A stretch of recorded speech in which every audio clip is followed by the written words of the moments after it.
Welcome to the Dynasty Dugout Show, a podcast covering all things minor league baseball. Get a front row seat to the action with everything you need to know about the future stars of Major League Baseball. And now, here's your host, Chris Clegg. Happy Monday, folks. It is the final day of March. Monday, March the 31st. Baseball's in full swing. Major League Baseball and AAA completed their first full weekend of action. We have minor league assignments happening now. We will know where all the top minor leaguers will be assigned. And this weekend, we will have all new affiliates starting back, which is exciting. And I'm pumped. Baseball's back in full swing, and things could not be better. We're back with the Dynasty Dugout Show to break down everything you need to know from the previous day's action. So I'll be talking about everything that happened over the weekend that you need to know.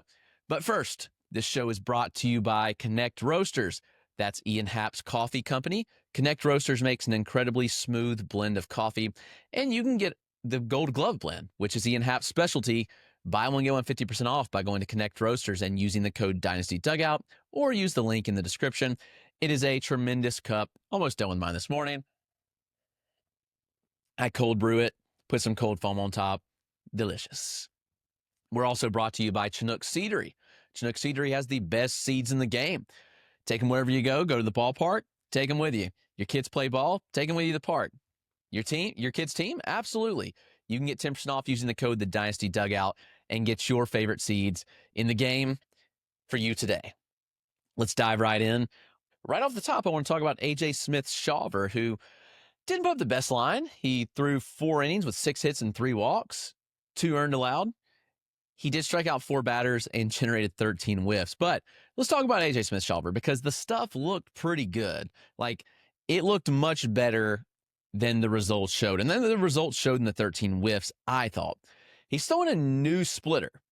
Strike zone was a bit of an issue, so that's obviously notable. And the command of the fastball, still a bit of an issue. And that's been an issue for last year and this year. But A.J. Smith-Shawver was pretty dominant. The splitter was nasty. It generated 10 whiffs on 14 swings, so most of his whiffs came on that one pitch, and it averaged 17 inches of horizontal movement. That's it. You watch this video. That's a lot of movement, that ball going like that, the way it did. It made Manny Machado look stupid. And it had a good carry to it as well. Though it's kind of different than the changeup that he threw last year. Changeup last year averaged 9.6 inches of movement, so that's interesting to see.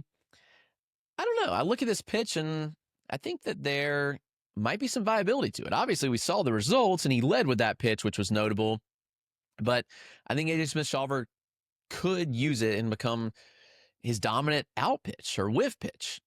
Fastball was interesting, too, because the release point did drop a little bit. Not much, but a little bit. And he created 2.5 inches more of IVB despite that. So if you don't know, IVB is like a rolling scale based on release height. So the higher the release point, the higher the IVB number is. So to drop your release point and create more IVB is pretty substantial. And that's what A.J. Smith-Shawver did. He's getting more extension. He averaged like 7 feet of extension on that pitch.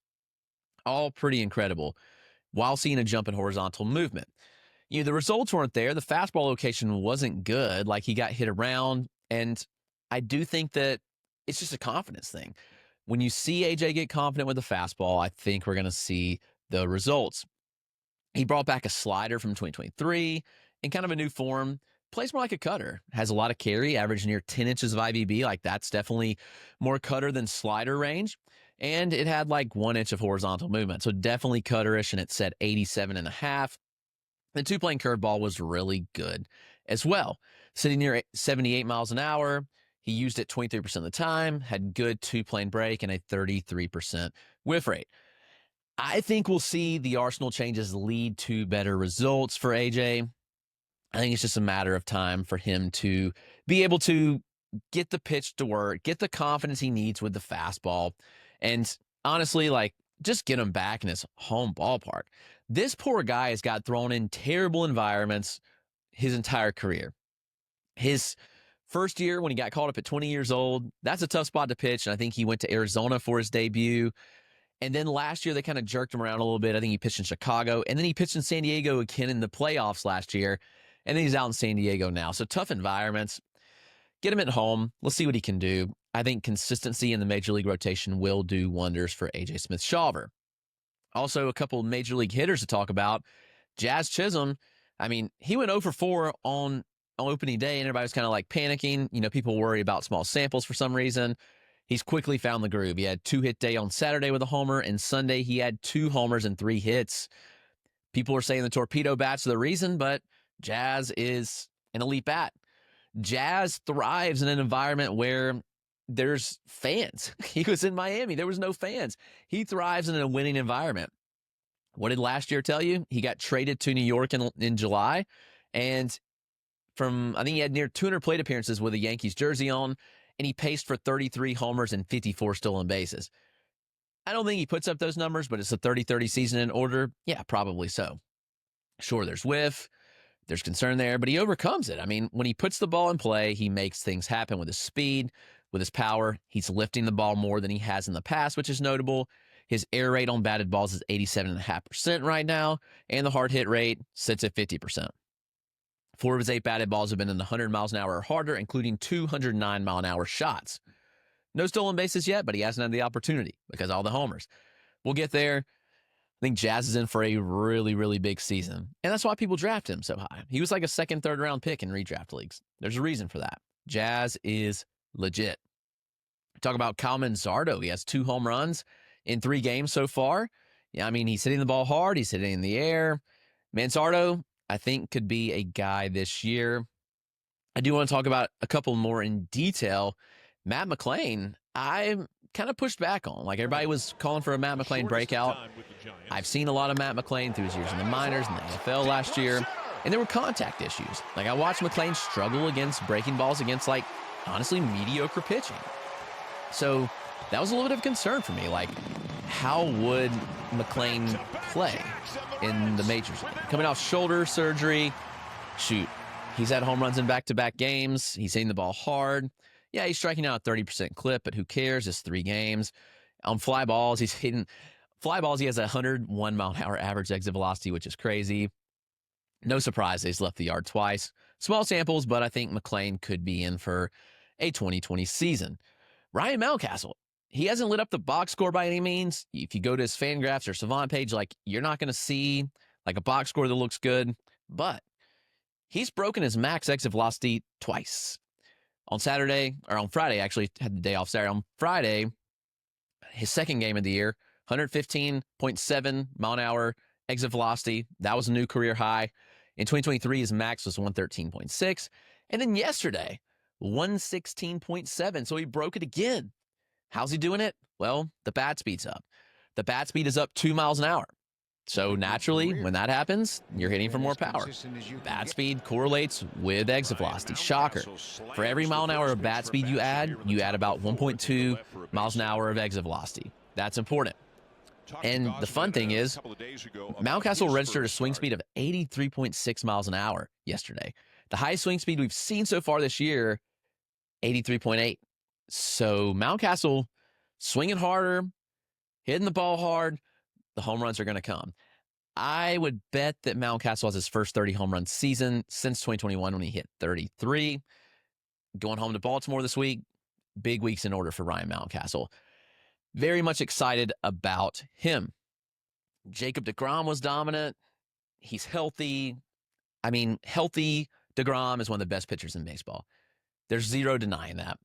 He tore up the Red Sox lineup, 5 innings of work, 2 hits, and 2 walks apiece. Struck out 6, generated 16 whiffs. Pretty crazy stuff. So deGrom, obviously, pretty dominant there. I mean, mixing 4 pitches well. I like the fact that he threw his changeup and curve more. I thought that was notable. He obviously is dominant slider, 4-seam, and those are 2 good pitches. The slider's dominant, the 4-seam's dominant. They only accounted for 76% of his pitches, which is actually down a little bit. I liked seeing him use the slider and 4-seam more. Slider generated 10 of the whiffs on 20 swings, 50%. Changeup had a 60% whiff rate. I came away encouraged that 1, deGrom is healthy, and 2, that he's using the changeup and the curve a little more often. So that was some notable major league performances from yesterday. Obviously, lots more, but I kind of want to highlight and put a focus on some of them that do really matter. But we're going to take a quick break, and we will get back with some minor league talk. So a lot of good players to talk about on the minor league side as well. All right, let's dive back in on the minor league side of things. Roman Anthony blasted not one, but 2 home runs. Shocker, Anthony is a beast. He hits for power. He's got great plate approach and discipline, and he makes plenty of contact. Anthony's still 20 years old, but he's more than ready for the majors. When does he get called up? Well, that's the question. Anthony's kind of blocked. I mean, you look at the outfield situation in Boston, you've got Jarren Duran, you've got Ceddanne Rafaela, you've also got Wilyer Abreu is hitting well. Where's the fit? Devers is DHing. They're not going to bring up Anthony at DH. He's going to come up and play if he comes up. There's not a great solution. My solution that may not be popular, move Ceddanne Rafaela to a utility role. Rafaela can play short, he can play second. He's a Gold Glove center fielder, though. That's the tough thing. And they have an extension on him that keeps him in Boston through 2031 with an option for 2032, and they've got $50 million committed to him. Do they want to pull the plug this soon and say, hey, like our top prospect's ready, you got to go to a utility role? I'm not sure they're willing to do that just yet. But my case for bringing up Roman Anthony is now you have 2 chances to have a Rookie of the Year winner. Christian Campbell's up and hitting. Bring Roman Anthony up and let him hit. Why? Because if one of them gets the Rookie of the Year award, and Anthony would have to come up in basically the next 10 days, needs to be up by April 10th to get a full year of service time. And if he does, if one of them gets Rookie of the Year, the Red Sox are awarded with a PPI pick, which would be right after the end of the first round. And that's significant money to the bonus pool, and that helps you out substantially. We saw the Mariners knock the draft out of the park after Julio Rodriguez won Rookie of the Year. They got the PPI pick. They had 2 picks or 3 picks in like the top 31 picks, I think. And it enabled them to do some really creative things in that draft. It's worked out pretty good so far. I'd love to see the Red Sox make a run at this. Anthony had 3 batted balls over 105. His home runs left the bat at 109.6 and 106.4 miles an hour. Absolutely smoked. I mean, what else does he need to prove? Like, Anthony's proved it time and time again. He could have been on the opening day roster, and I would have been shocked. Like, this kid's ready. It's just, how does he fit into this equation? And I'm not sure there's a great answer to that yet. But I do believe that Anthony's going to find his time and force his way into the lineup sooner than later. For the Red Sox sake, why not bring him up for your home opener this Friday? I mean, that seems like the logical thing to do, especially considering if you're going to bring him up at the end of the month, might as well do it 3 weeks earlier and get a chance at the PPI pick. That's just my opinion. I don't know if they do it. We shall see. Coby Mayo hit a homer. He had 3 hits. What he said was true. When he was sent down, he had a frustrated interview. And he said, I'm in a lose-lose situation in Norfolk. I mean, he's not wrong. He blasted a homer. He had 3 hits. He had a 113.2 mile an hour line out that was smoked. And people will just call him a quad A player. Like, he performs in AAA. Oh, he can't hit in the majors. He has had 46 major league plate appearances. Can we stop calling him a quad A player? He can hit. He has average contact skills. He's shown that time and time again. Mayo has not had enough time in the majors for us to say he's a bust or a quad A player. That's ridiculous. And Mayo is going to prove the Dow Jones all he can do. Continue to hit for power. He has not swung and missed at a pitch in the zone yet. He has 100% zone contact rate. I know it's a small sample, but that's encouraging. The approach looks good, and he's hitting the ball in the air with authority.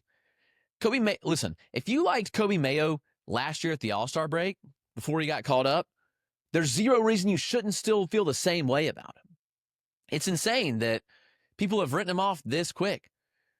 The questions of, well, why don't the Orioles just throw him in a corner outfield spot? Well, they don't want to. Well, the reality is, look how it worked out for Jordan Walker. I think the Cardinals ruined Jordan Walker by putting him in the outfield, putting him in a place where he's not comfortable.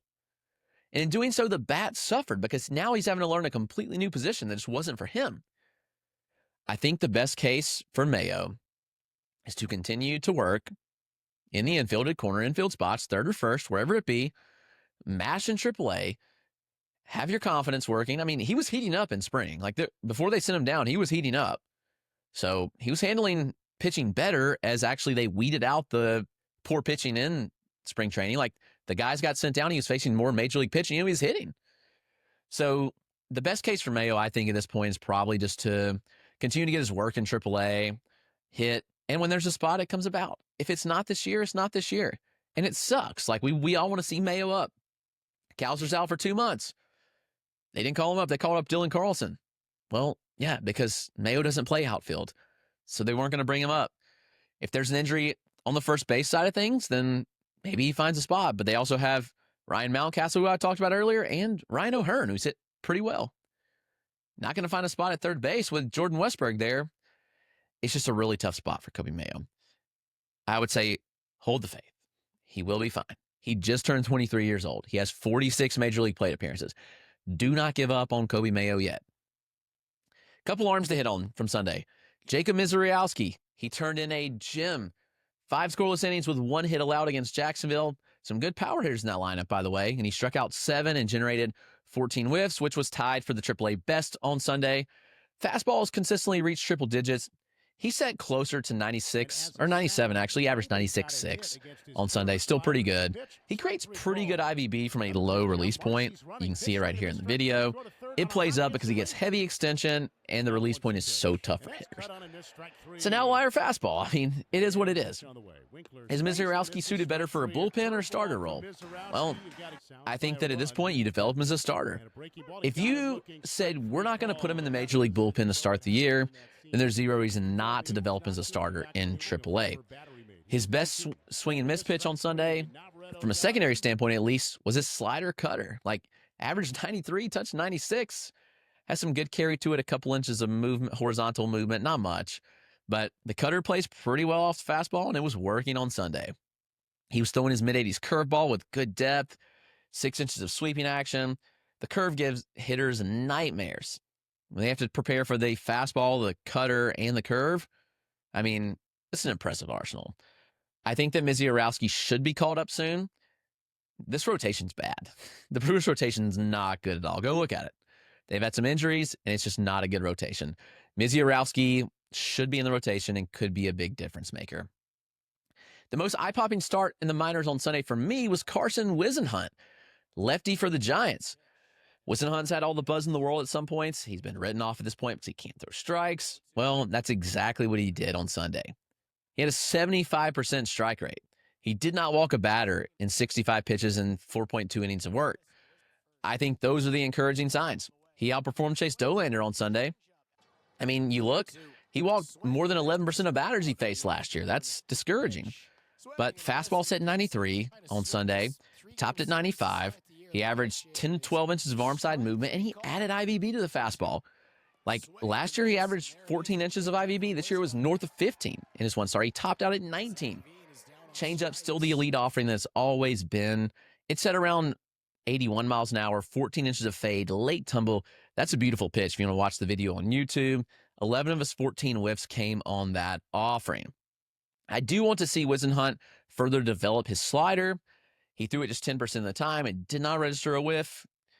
He's primarily a changeup fastball guy, but I do think Whisenhunt could excel in the majors by adding a slider. Shoot, he probably could even use a curveball if they wanted to go that route. But I want to see the slider developed. I want to see him use it more often. Regardless, I think you take away that the command and the strike throwing was really good in the start. That's huge for Carson Whisenhunt. But that's going to do it. It's been Monday's edition of the Dynasty Dugout Show. Tomorrow it'll be April. That's crazy. It'll be April Fools, but we won't be fooling anybody around here. We'll still be talking about baseball.